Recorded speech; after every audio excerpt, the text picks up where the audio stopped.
In the days when the sons of God walked among the stars and the darkness had not yet conquered the world, Azazel was among the holy host.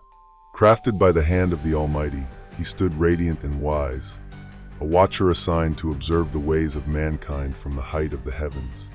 And it came to pass, in the days when the sons of men multiplied and grew fruitful upon the face of the earth, that the watchers, the holy angels appointed to observe mankind, looked down from the heights of heaven and beheld the daughters of men, that they were fair and comely beyond measure.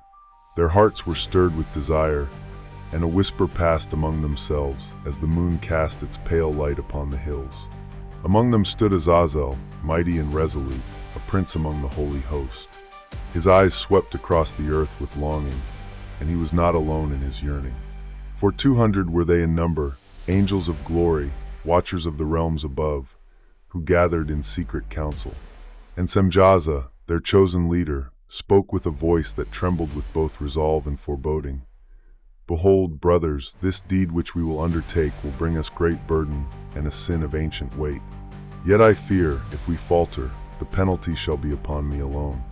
Let us bind ourselves with a solemn oath, that none amongst us shall retreat, nor deny this covenant we now make, but together shall we go forth among the children of men. Then they all swore an oath and bound one another by mutual imprecations, an unbreakable vow sealed upon Mount Hermon, a mountain hallowed by the name that means mountain of oath. And because of this binding oath, the mountain became known forevermore as the place where angels first descended to earth in defiance of the Most High. On that solemn summit, beneath the silver light of the stars, the 200 watchers descended from their heavenly abode. Their faces shone with the radiance of the skies, yet shadows lurked in their intent. They came with purpose, to take wives from among the daughters of men and beget a progeny of giants, a mingling of the divine and the mortal. Yet this act was forbidden, for angels were set apart to serve the Most High and to guard the secrets of heaven, not to mingle with flesh that passeth away. Their descent was a breach of the sacred order, an act that would change the course of history and flood the world with corruption. Thus began the great apostasy of the Watchers, whose rebellion sowed the seeds of violence, vanity, and forbidden knowledge among men. The earth, once pure and blessed, grew dark with the shadow of their transgression. The cries of the innocent rose to the heavens, and the angels who remained faithful saw the grievousness of the sin. The oath upon Mount Hermon, though sworn by all, became the chain that bound them in fate, and the pact from which none would turn back.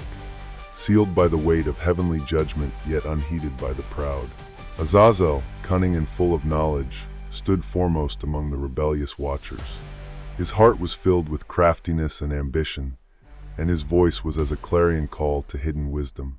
He descended upon the earth not as a bearer of light, but as a bringer of secrets long forbidden, whispering mysteries that man was not meant to know.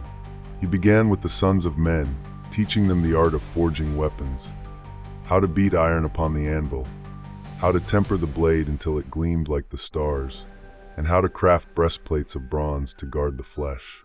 The knowledge of war was given into their hands, the making of swords, spears, and shields, the machines of battle that would rend peace asunder.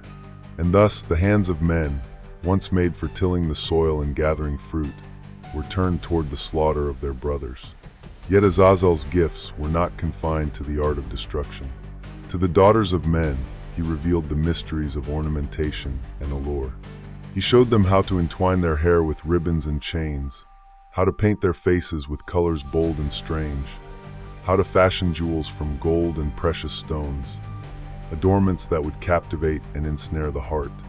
Vanity took root in their souls, and pride grew like a blooming rose whose thorns drew blood.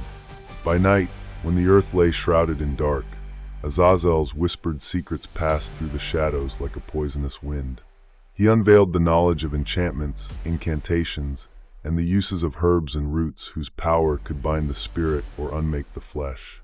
He instructed mankind in signs of the stars and the courses of the moon, knowledge that beguiled the eye and led hearts astray into sorcery and forbidden mysteries. And the world began to tremble beneath the weight of pride and bloodshed.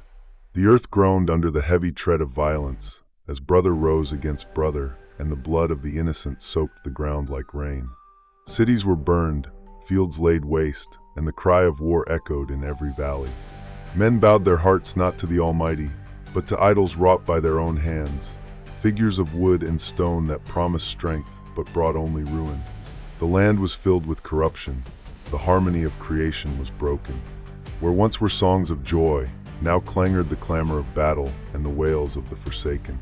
The heavens wept, for mankind had turned its face from the light and embraced the darkness sown by Azazel's counsel. Thus, the teachings of Azazel wrought a great evil, turning the gift of knowledge into a scourge, and the gift of craftsmanship into a tool of destruction. His name became a shadow upon the earth, a byword of rebellion and the price of forbidden knowledge. From the seeds sown by Azazel and his brethren, giants were born, Nephilim mighty and fearsome, whose footsteps shook the valleys and whose hunger devoured all in their path.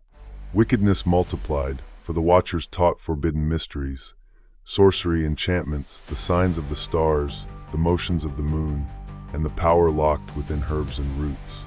The earth, once pure, became a stage of sorrow and lamentation. Mothers wept for their slain, and fathers labored in vain. The cries of the oppressed soared to the heavens, and the Creator's heart was moved to wrath. And it came to pass that the Most High, whose throne is exalted above all the heavens, looked upon the earth and beheld the corruption that had spread therein. The hearts of men were filled with violence, the land was stained with blood.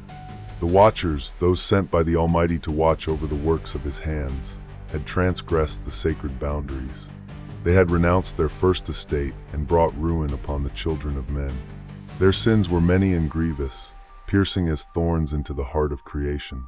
In the brightness of his glory, the Lord summoned his mighty archangels, Michael, the protector of Israel, Gabriel, the messenger of revelations, Raphael, the healer and guide, and Uriel, the light of God's counsel.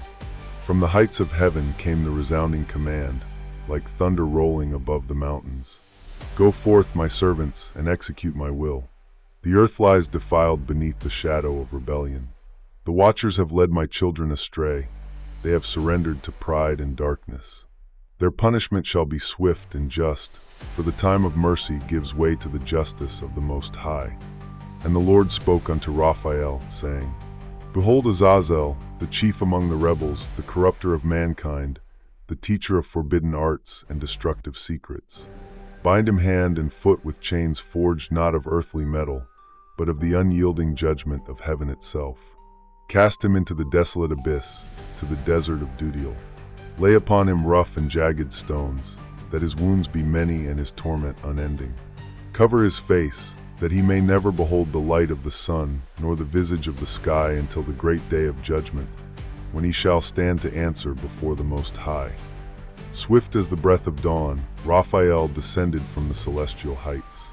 His countenance shone with holy fire, and his feet left trails of light upon the air. Before Azazel, who stood proud and defiant, Raphael cast down the words of the Almighty. The rebels' eyes, once blazing with rebellion, were struck with despair. Then Raphael seized Azazel. Binding him with bands that no earthly craft could sever, he bore him away from the world of men and angels. Into the depths of Uriel's desert, a barren and forsaken place, he cast the fallen one. There among the endless wilderness, beneath a veil of darkness unbroken and a roof of silence unpierced, Azazel was imprisoned, alone, silent, and concealed from the sight of all.